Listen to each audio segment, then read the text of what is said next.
She was still holding the nursery paint samples when she found the messages. Soft sage. Warm ivory. The kind of colors that belong in a room built for someone you love before they've even arrived. Sarah had been standing in the doorway of the room they had chosen together, trying to decide, when Marcus's phone buzzed on the dresser, and the screen lit up with a name she didn't recognize. And a message that made every color in her hands go gray. Everything is set. She won't know until it's done. She stood very still for a long time. Serafina Cole was not a woman who panicked.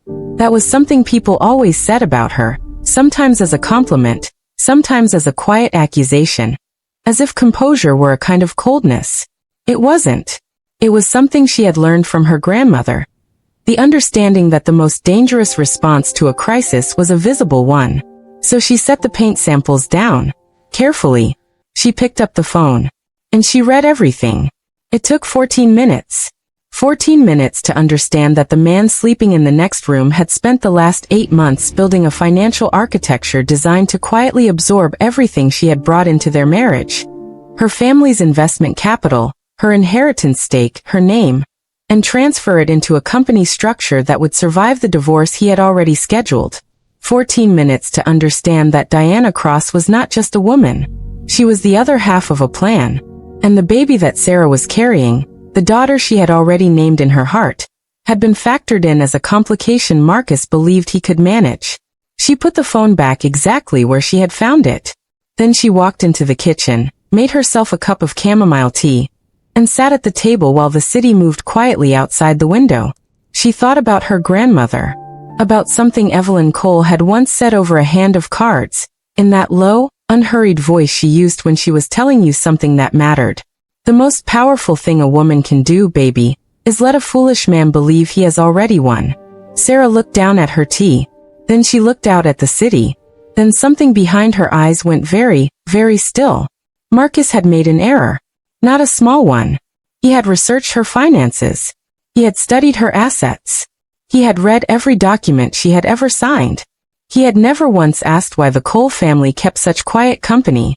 Before we go any further, if you're new here and this kind of story is exactly what you've been looking for, hit that subscribe button right now. Drop a comment and tell me where in the world you're watching from. Because I promise you, this story is only getting started. And where will it go next? Nobody in that room saw it coming. Serafina had always been good at reading rooms. It was a skill she had developed early, growing up in a household where influence moved quietly and nothing important was ever announced. The Cole family did not raise loud women. They raised perceptive ones.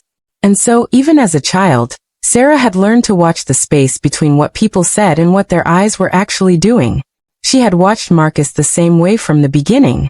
She had seen the hunger in him, the specific kind that belongs to men who are brilliant but not patient, who want to arrive without doing the full work of the journey.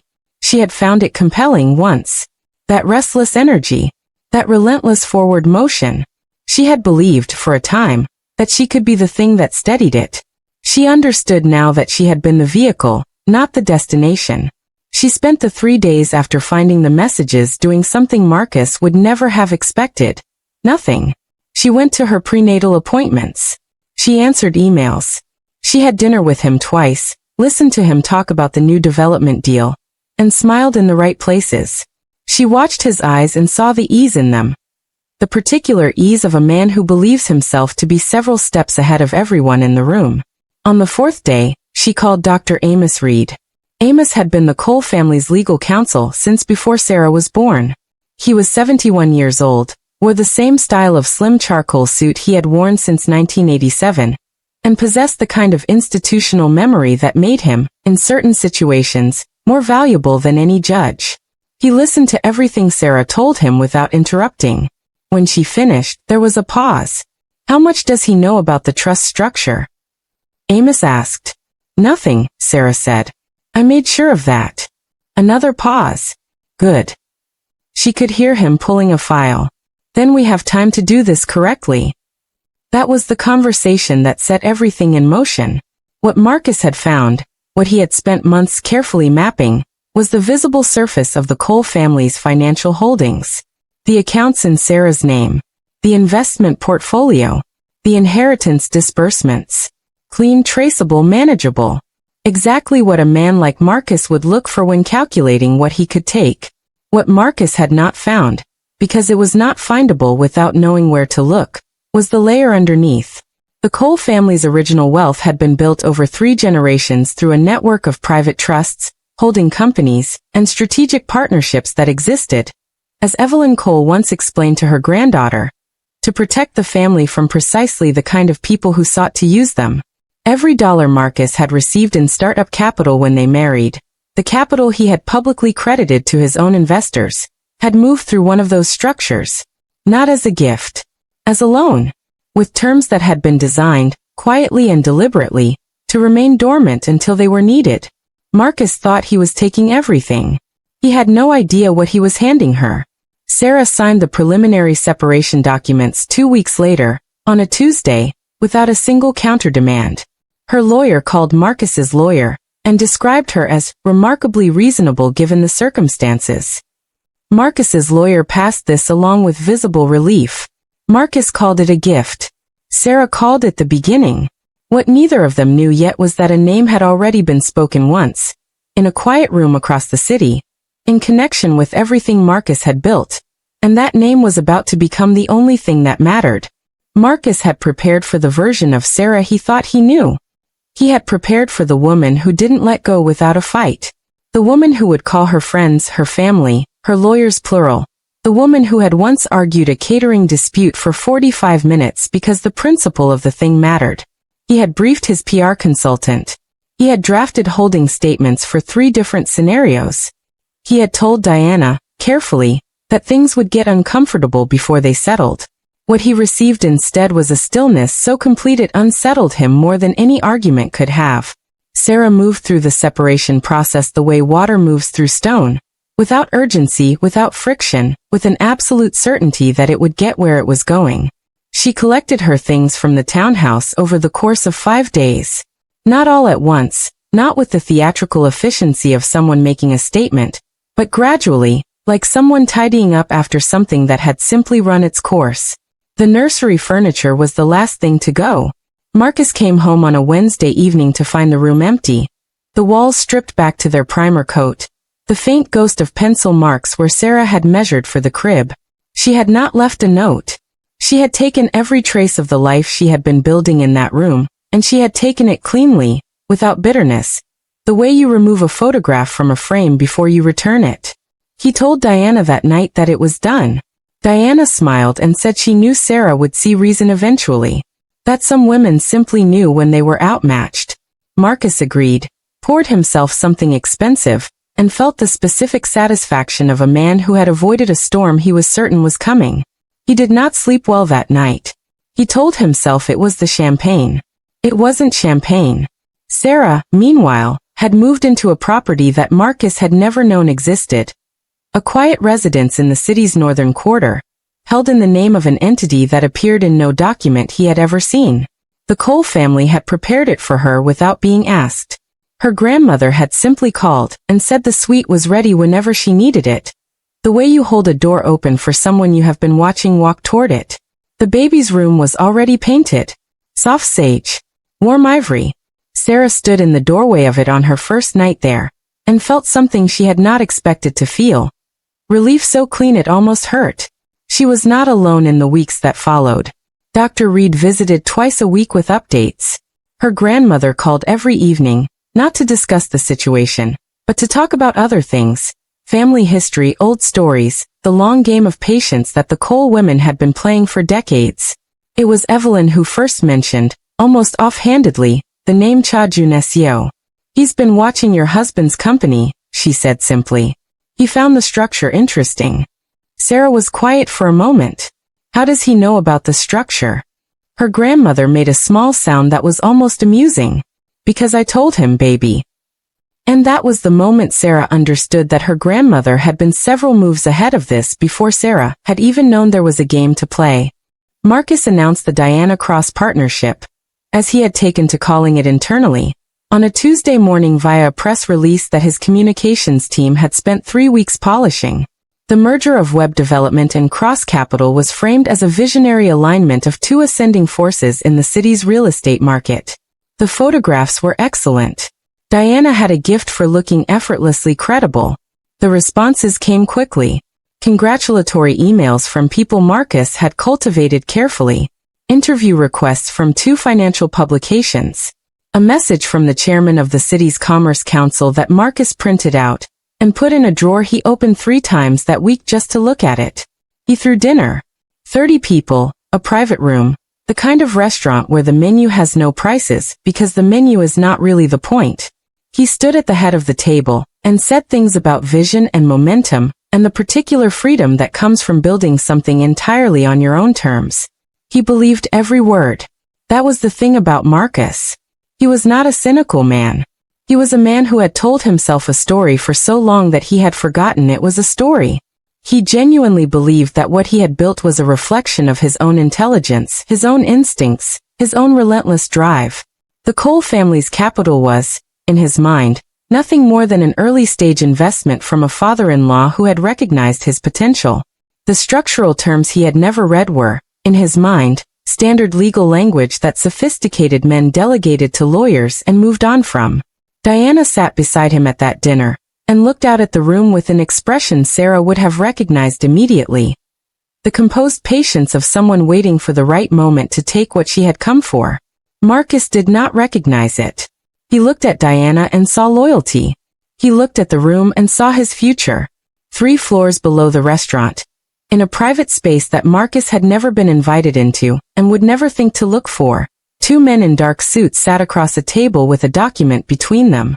Not a merger proposal. Not a financial brief. A ledger. Patient, thorough, and completely damning. Jean Teo set his coffee down and traced a column of figures with 1 finger. The Cole Trust repayment clause activates the moment the dissolution is final, he said quietly. The dissolution was filed last week. The man across from him said nothing for a moment. Then she knows the terms. She's always known the terms. Jean Teo closed the ledger. She was waiting for him to sign first. The man across from him looked at the document a moment longer, then sat back in his chair with the measured expression of someone who had just confirmed something they already suspected. Cha Junesio had heard Serafina Cole's name once, 5 years ago, in a conversation with Evelyn Cole about the long-term security of a family trust that intersected with one of his own holding structures. He had filed the name away. He had met the granddaughter briefly, once, at a charity function he had attended for a reason that had nothing to do with charity. She had been standing near a window, talking to no one, watching the room with that particular quality of stillness that Junesio recognized in people who were always thinking 3 moves ahead. He had thought about that stillness several times since. He reached for his phone. He typed a single message to an address that existed on no registered server, and sent it. It read, "Tell Evelyn Cole I'd like to have dinner. Thursday." What nobody in that restaurant celebrating Marcus Webb's reinvention understood was that the city they were celebrating in had already decided who it belonged to, and it wasn't Marcus. If this story is pulling you in right now, do me a quick favor, subscribe and drop a comment below. Tell me what you think about Sarah. Because the woman you're about to meet in the next chapter? She is not who Marcus remembered. And she is not coming alone. It started as a tremor, small enough to explain away. The architectural firm that had verbally committed to anchoring the cross-capital development portfolio requested a 30-day extension on their letter of intent. Marcus's team called. The firm was professional, apologetic, and entirely unwilling to confirm a new date. 3 days later, a silent equity partner who had been in place since the beginning of web development sent a 5-sentence email through his attorney stating that he was consolidating his personal portfolio and would not be renewing his participation arrangement. 5 sentences. No call. No meeting. Not even the courtesy of a decent excuse. Marcus called his lawyer. His lawyer made calls. The calls came back slowly, which was strange because in this city calls to people like Marcus Webb did not come back slowly. There was a rhythm to how quickly money moved and how quickly it responded. And something had disrupted that rhythm in a way that Marcus could not immediately locate or name. Diana told him not to read into it. Market confidence was cyclical. Partnerships adjusted. This was the ordinary friction of any significant transition. Marcus nodded and told himself she was right. He was not telling himself that a week later. It was Elena's father, Diana's father, a man named Harcourt Cross who had made his fortune in infrastructure, and wore his wealth the way old money always does, without announcement, who first said the name. He said it over a phone call, carefully, the way you handle something you are not entirely sure is safe. He said there was a man who had the connections to stabilize what was happening, who had the liquidity and the quiet influence to reopen the doors that had been closing one by one. The name was Cha Junesio. Marcus searched. His team compiled. What came back was almost nothing, which was itself a kind of answer. A photograph, formal and distant. A reputation assembled entirely from what other people did not say about him. No public holdings. No press profile. No visible weakness. Just a name that made certain rooms go very, very still. He did not know that on the other side of the city, in the week before he had ever heard that name spoken aloud, Serafina Cole had sat across a dinner table from Cha Junesio for the third time, and watched him listen to her in the particular way of a man who has no need to perform attention because he is genuinely giving it. He had not come into her life with an agenda. That was the thing that surprised her. Evelyn had made the introduction, yes, but what followed had been nothing like what Sarah expected from a man of his reputation. He was patient. He was direct. He asked questions about her daughter with a sincerity that she found disarming. He did not tell her what he could offer. He told her what he thought was fair, and then he waited for her to decide. She was careful. She had been through one marriage built on a man's projection of who he needed her to be, and she was not in a hurry to walk into another room that looked the same from the outside. But there was something about Junesio that was different in a way she kept returning to. He never tried to manage her. He never arrived with the answer already decided and dressed it up as a question. He told her once, over coffee in a quiet room above the city, that the thing he respected most about the Cole family's structure was that they had built it to outlast any single person, including themselves. Most people build things for credit, he said. Your grandmother built things for permanence. Sarah had looked at him for a moment. Why does that matter to you? He had considered the question seriously before answering. Because it means you understand the difference between power and performance. She had gone home that night and thought about that for a long time. When she finally gave him her answer 3 weeks later, neither of them made a speech about it. She simply told him she was ready. And he simply said, good. There was a specific kind of woman Cha Junesio had spent his career being careful around. The kind who carried grief like a weapon. Who mistook survival for strength and urgency for clarity. He had met enough of them to recognize the pattern. The tight jaw, the slightly too controlled voice, the way they watched exits. He had been cautious about Serafina Cole for exactly this reason. She had surprised him. She was not running from anything. That was the first thing he registered. When Evelyn Cole had called him and explained the situation, quietly, in that particular tone of hers that contained an entire instruction manual inside its understatement, he had expected to meet a woman in crisis. He met a woman in motion. There was a distinction, and it mattered. Their first dinner had been professional. Clean lines, factual exchange, two people mapping what each side of a situation actually looked like. Junesio had watched her across the table and noted the way she spoke. Unhurried, specific, with a precision that told him she had already thought through every angle she presented to him. She did not perform competence. She simply demonstrated it. Their second meeting had been longer. They had walked part of it, through the city's quieter quarter, while Jean Teo maintained a respectful distance behind them. She had asked him questions about how the Cha Syndicate's financial structure interfaced with legitimate holdings. Not because she needed the information, but because she was trying to understand how he thought. He recognized the technique, because he used it himself. By the third meeting, something had shifted. Not dramatically. Not in the way it shifts in stories where someone announces a feeling, and the world rearranges itself around it. Quietly. The way two people who have been careful for a long time sometimes discover that they have stopped being careful with each other without deciding to. Her daughter had been born on a Thursday night, 7 weeks after Sarah had walked out of the townhouse for the last time. The birth was uncomplicated, which Sarah's doctor attributed to her composure, and Sarah attributed to having finally removed every source of anxiety from her immediate environment. Jun Seo had sent flowers to the hospital. Not a gesture-sized arrangement. Flowers that filled the room. Chosen by someone who had thought about what she would actually want to look at for several days while recovering. She had called to thank him. He had answered on the first ring, which was not something he typically did. "She's healthy," Sarah said. "I heard." A pause. "And you?" The question was simple. It landed somewhere it hadn't been aimed. "I'm good," she said after a moment. "Better than I expected." "That doesn't surprise me." She looked at her daughter, asleep in the bassinet beside her bed, with her grandmother's hands and her grandfather's jaw and the particular certainty of a baby who has never known anything but warmth. "Junasio." "Yes." "Whatever we're doing next," she paused. "I want to be in the room when it happens." There was a beat of silence on his end. Not uncertainty. Consideration. Then, "I wouldn't have it any other way." She would not describe what they were to each other in the weeks that followed with any word she had used before. It didn't feel like any arrangement she had previous language for. He was present without demanding presence in return. He moved through the perimeter of her life with a care that was all the more striking for how quietly it was offered. He never made her feel managed. And she, who had spent 4 years being managed by someone who called it love, understood exactly what that meant.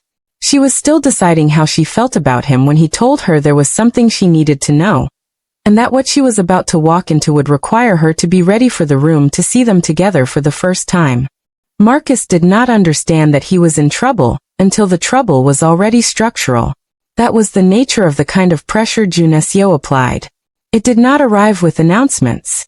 It worked the way deep water works. Not through impact but through saturation, gradually filling every space that had seemed solid until nothing could bear weight the way it used to. By the time Marcus noticed the pattern had been in place for 6 weeks. The construction lender for the flagship cross-capital project sent a revised term sheet with conditions so conservative they effectively killed the timeline. Marcus's team spent a week trying to negotiate it back. The lender was polite, consistent, and immovable. A planning approval that had been sailing through the city commission stalled at a committee review that no one could explain.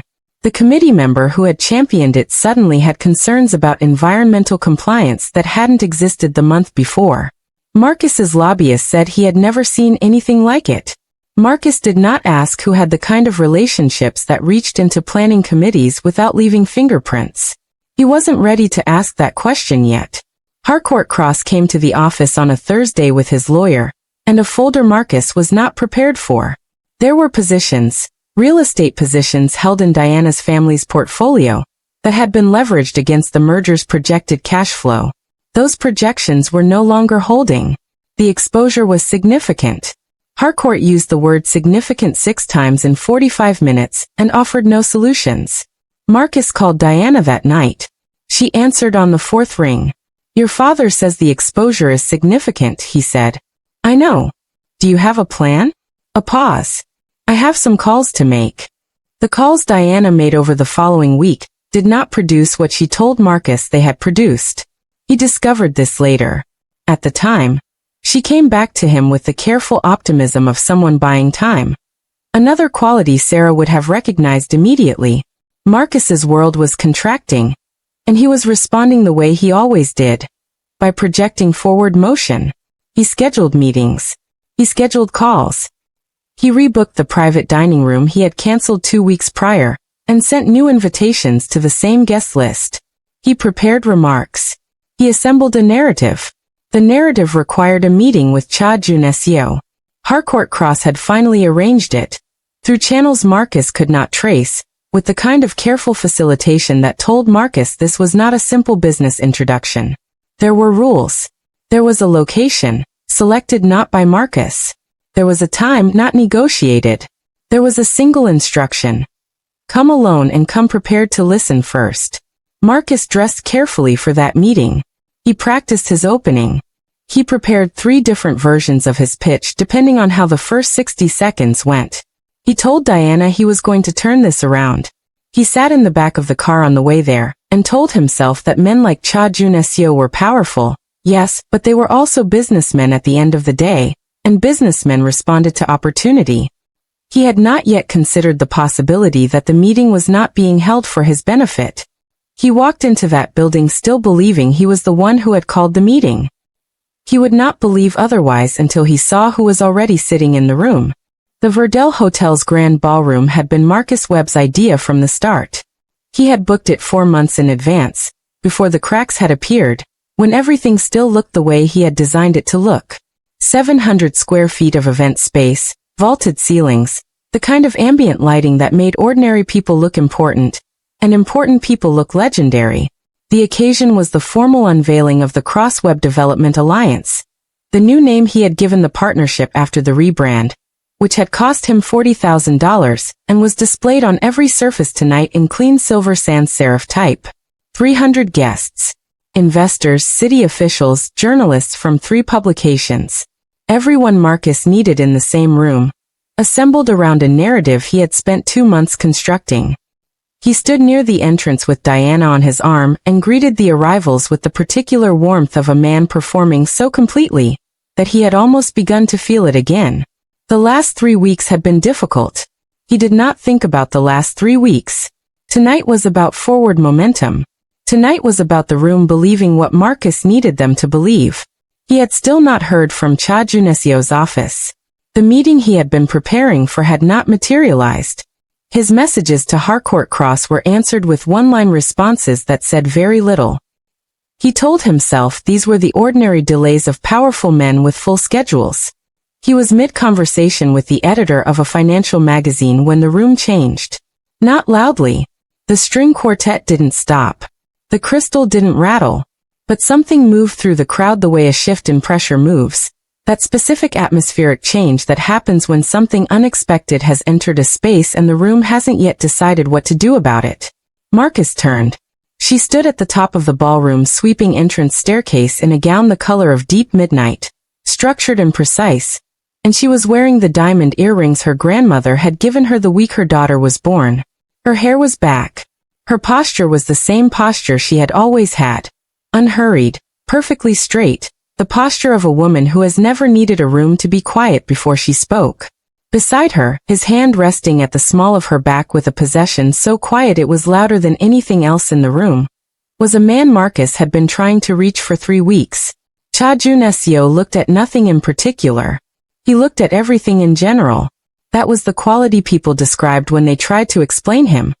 That sense that his attention was everywhere and nowhere specific, calm the way deep water is calm.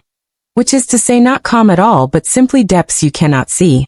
The room that had assembled to celebrate Marcus Webb looked at them and forgot, briefly, what it had come here to celebrate.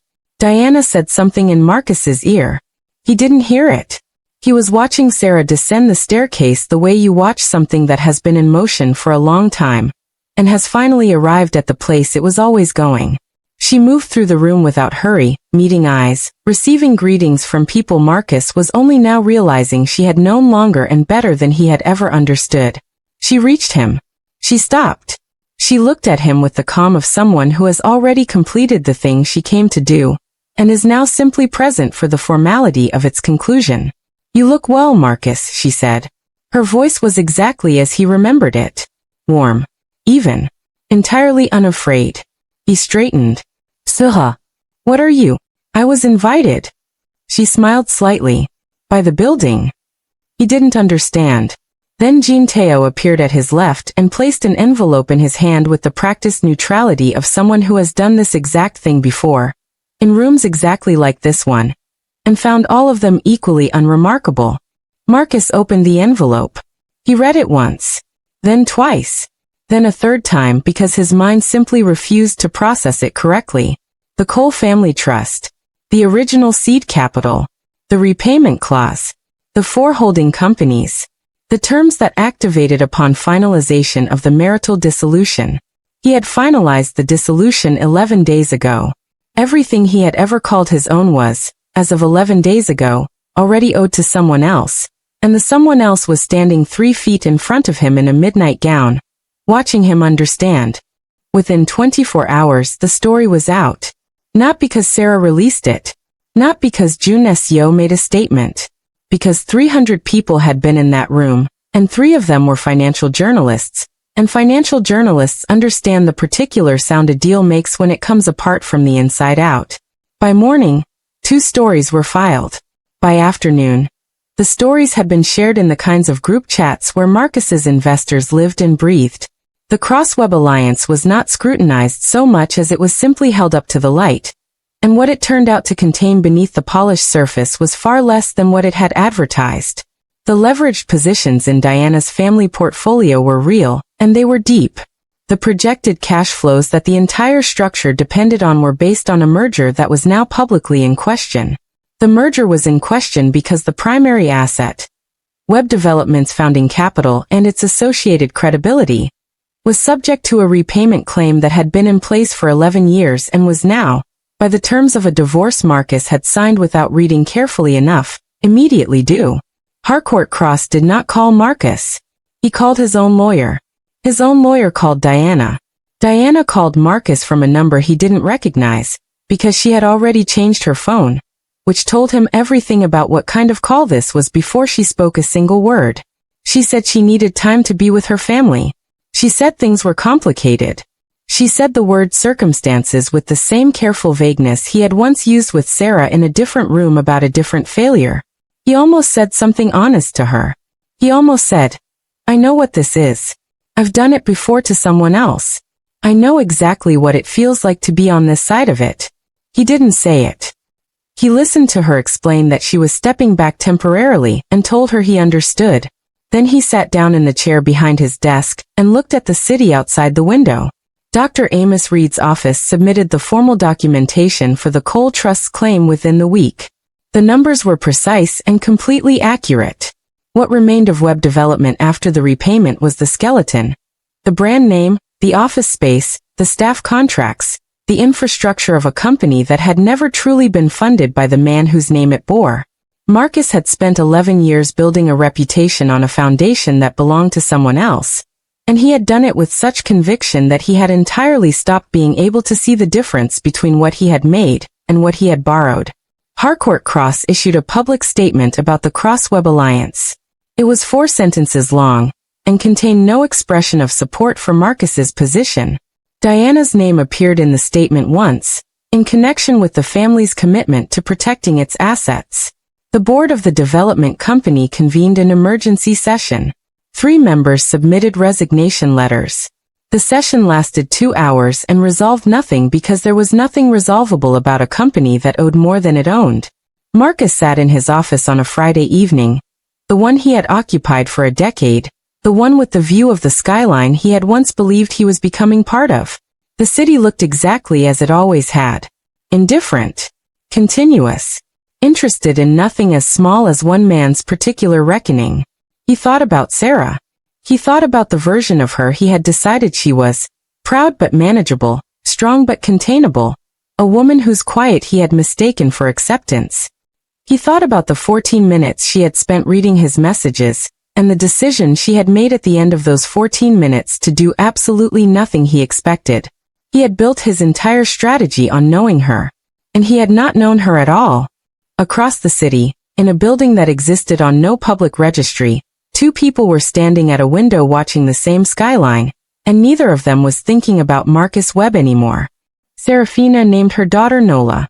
It was her grandmother's middle name, the one Evelyn Cole had never used publicly, the one that lived in the family's private language alongside the other things they did not perform for outside audiences. Nola Cole. The name felt right. It felt like an arrival. The penthouse that June Seo occupied sat above the quiet machinery of the Cha Syndicate's legitimate holdings, high enough that the city's constant motion became something visible and manageable rather than something that moved through you. Sarah stood at the floor-to-ceiling window with her daughter against her chest, watching the evening light go gold across the skyline, and felt the specific peace of a woman who has survived something and come out the other side cleaner than she went in. June Seo came to stand beside her without announcement. That was something she had learned about him. He moved through space without requiring it to acknowledge him. He was simply there, and then he was present, with the particular quality of stillness that she had, over months, stopped finding surprising and started finding necessary. "She's sleeping," Sarah said quietly. "She always sleeps after 6, he said. He had been paying attention. She looked at him for a moment. He was watching the city, not with the proprietary satisfaction of a man surveying what he owns, but with the considered attention of someone who understands what he is responsible for. There was a difference.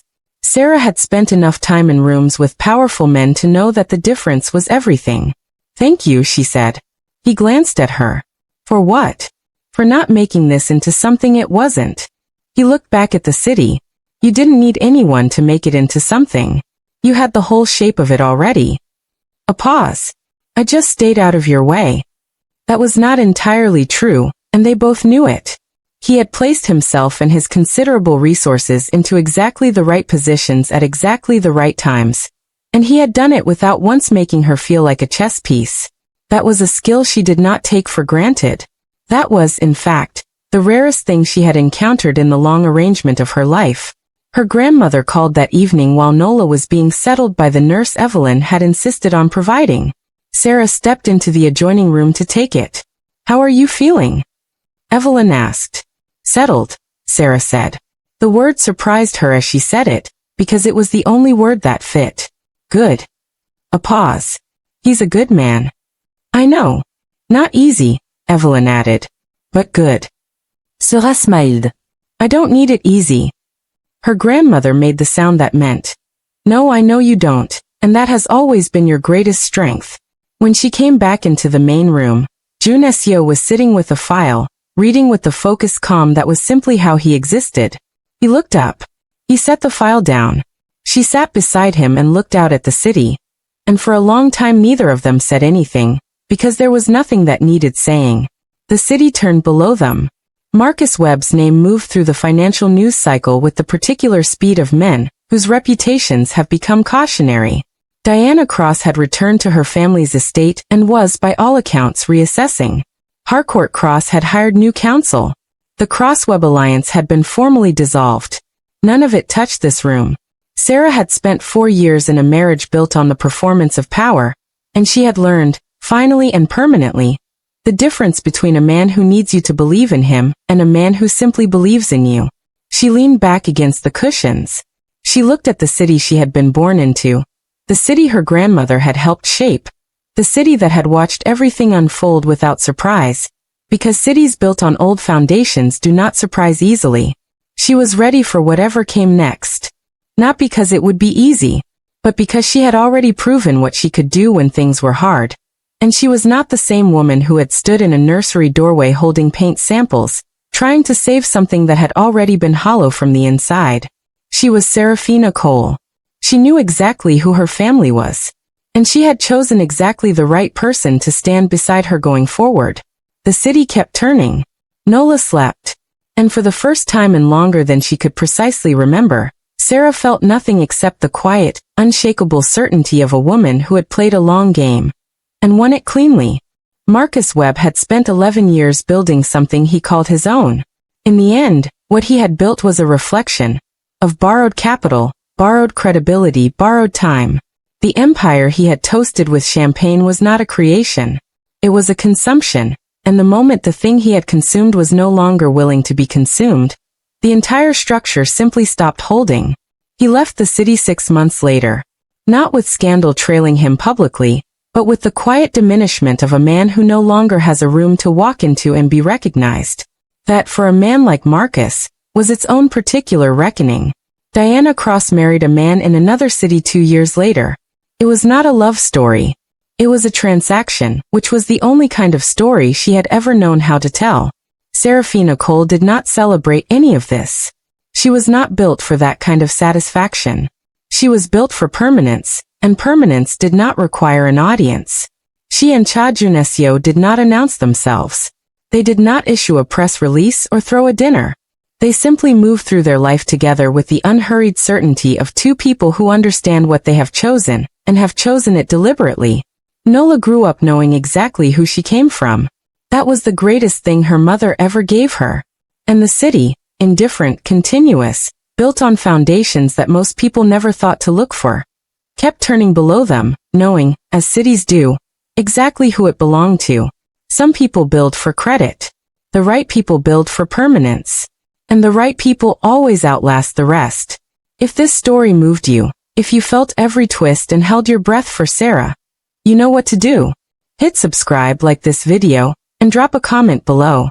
Tell me, did Marcus deserve everything he got? Or do you think there's someone in this story we haven't forgiven yet? New stories drop here every week. Turn on your notifications so you never miss one, and I'll see you in the next story.